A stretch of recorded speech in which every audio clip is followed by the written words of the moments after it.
Who do you think you are? A meditation.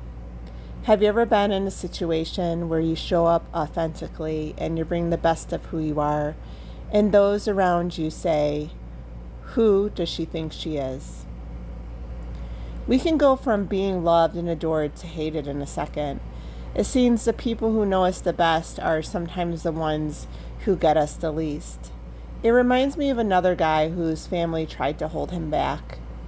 We all know the story of David and Goliath. Small boy with a great faith kills a giant, yada yada. Awesome story, amazing story. But there is so much more to this story. God calls a small boy to do an amazing thing. We can all relate to David on some level. Here we are, going about our life, minding our own business, content and living life. We are ordinary and small in the eyes of the world and possibly our family. They probably don't even notice this great God who lives inside of us. To God, though, we are not small, for how can a great God create something insignificant? He can't. It's not who he is.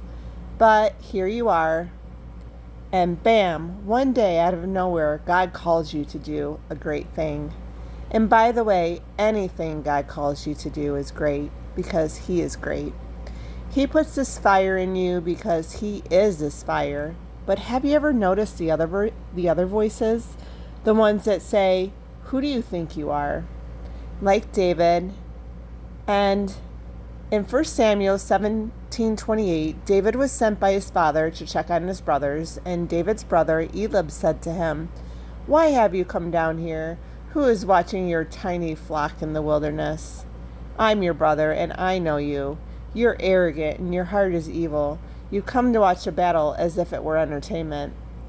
Now hold on 1 minute. Wow, that was quite a jab, and David hadn't even battled Goliath yet. And come on, this is his own brother. There's a lot going on here, and I think Eliab needs to look to check his heart. In his eyes, David is small. Did you notice how he said, "Who's watching your tiny flock?" Trying to downplay his responsibility as insignificant. And then he begins to character assassinate him, calling him arrogant and evil. Wow, those are strong words. Looks like Eliab may be talking about himself. I mean, come on. Hello, Eliab. You don't even know your brother. And I think that's what Jesus meant when he said a prophet is never accepted in his hometown. Just like Jesus, what is David's response? Does he take it in and cower in the corner, or does he ignore it? 1 Samuel 17:30 says, David ignored him. I don't know about you, but it's so easy for me to take in the words that people say and let them define me. What I really love about David is that he knew who he was and what God had called him to do. And this came from the time he spent with God, listening to who he said David was. What's even more important for following God's calling on his life, was his why. Our why is so important. 1 Samuel 17:25, David is asked what's the reward for killing Goliath was. The soldier said wealth and a royal marriage. But David's motivation was to honor God. After David declared that he would fight, Saul sent for him.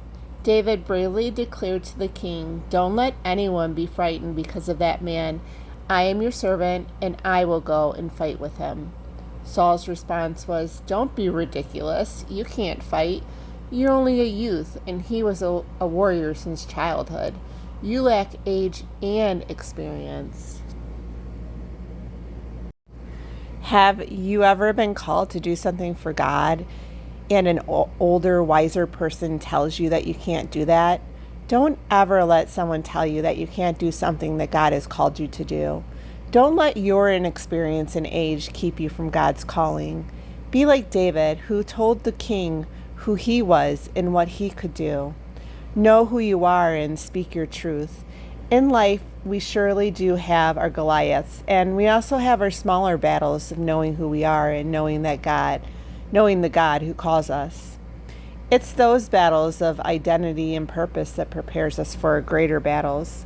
the battles that are not for the faint of heart, and you can only be one in God, and He will be there giving you the victory to live another day in His love and to ignore those voices that say, "Who do you think you are?"